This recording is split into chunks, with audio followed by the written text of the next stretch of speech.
videos was talking about that Draco invasion 1994, where she was actually, apparently it started in Africa, in Kenya. And she was in Kenya, Malawi, Joburg, Cape Town at that time.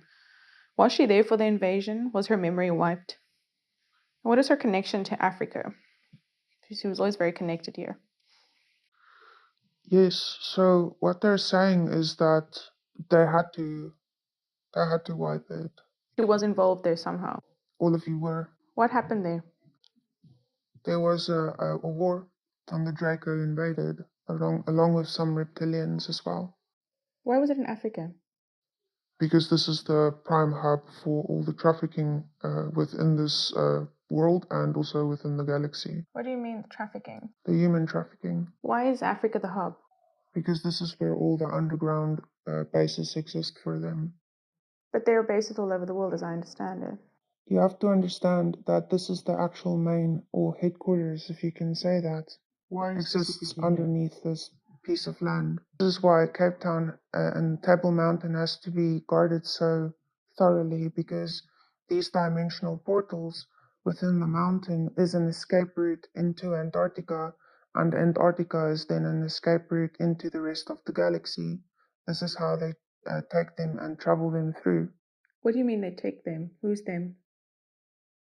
They take many people, humans. Humans are being trafficked in the universe. Yes, in many, many parts of the universe. But this has been stopped. That is what happened then. It was stopped.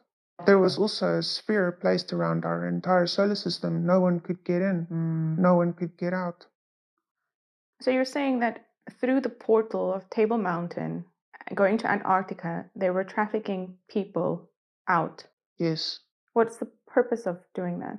It's part of what they do. It is part of what they believe is good for them. So are they being enslaved in these other places then? Is that what you're saying? Yes. Okay. And who stopped this then?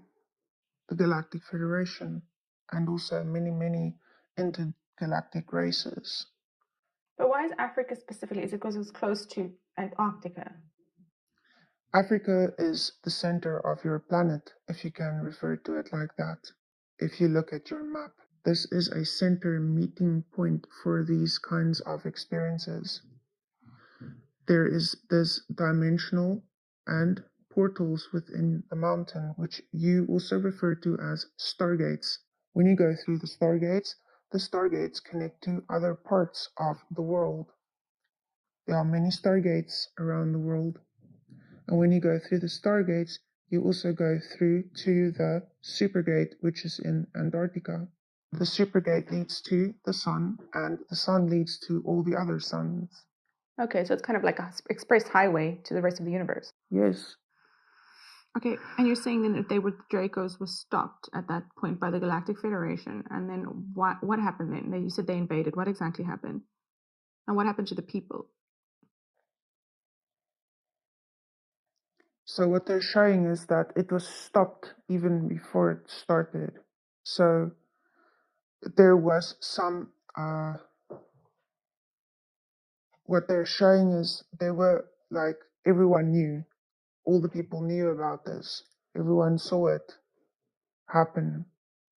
There was quite a few that passed on as well, but it was within their contracts.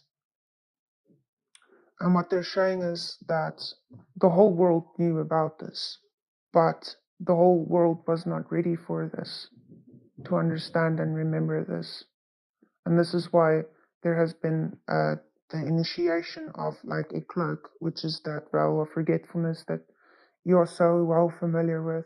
But it's almost like a second one on top of that, erasing that specific event for humanity. So were there like ships coming down, or what? Can you give this vessel a visual of what happened? Many people died. Was it like physical ships, like aliens, I suppose, when we call it Independence Day situation? Yes.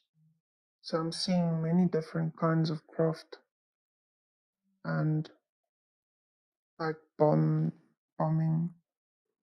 But what was their intention with it? What was that going to accomplish? To destroy.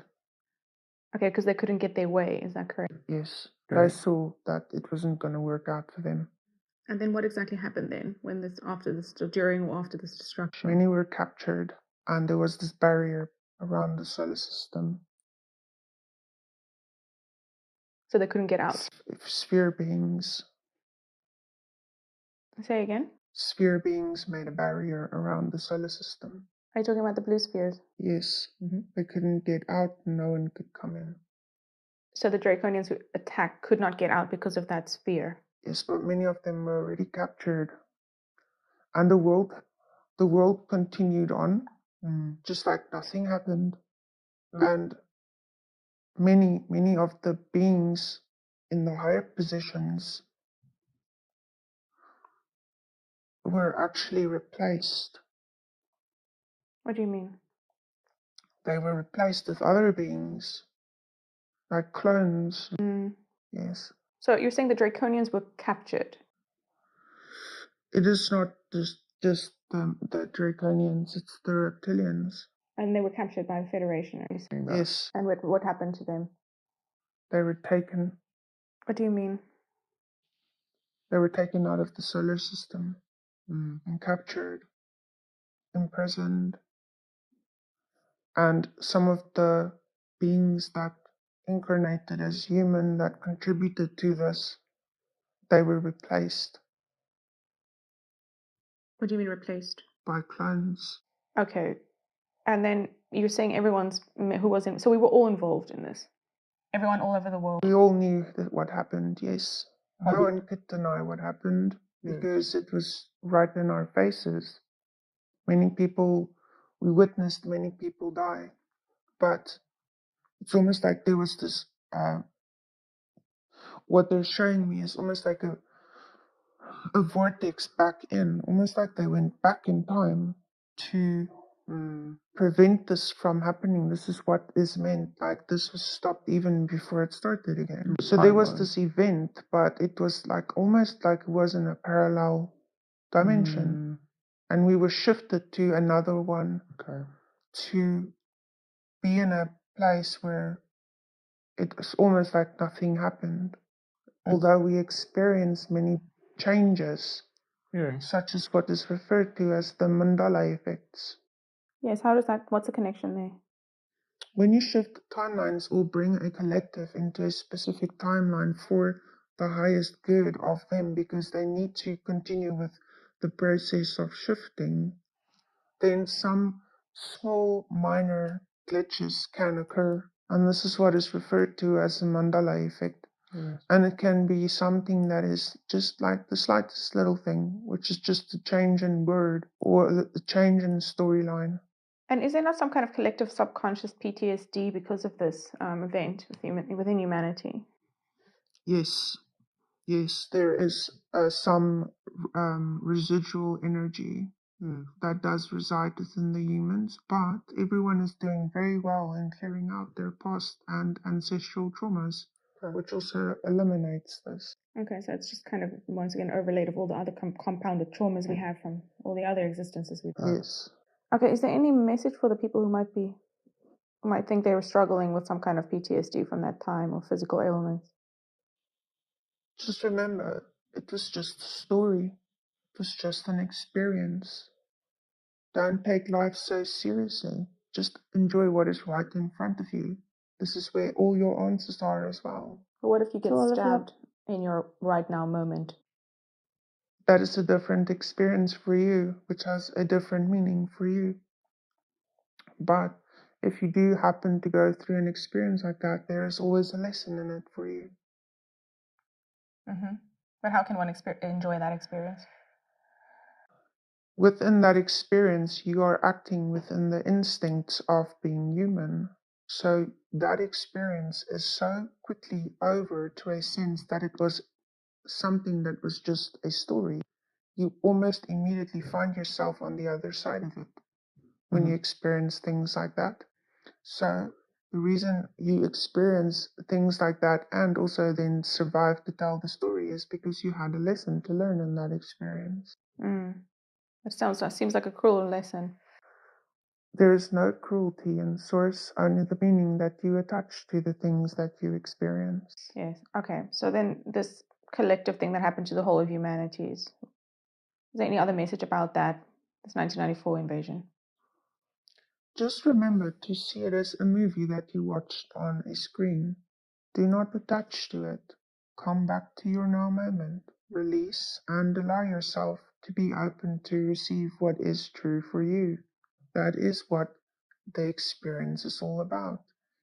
Humans tend to attach to all stories and become them as well. And that's becoming, that is when you start to get serious about the story.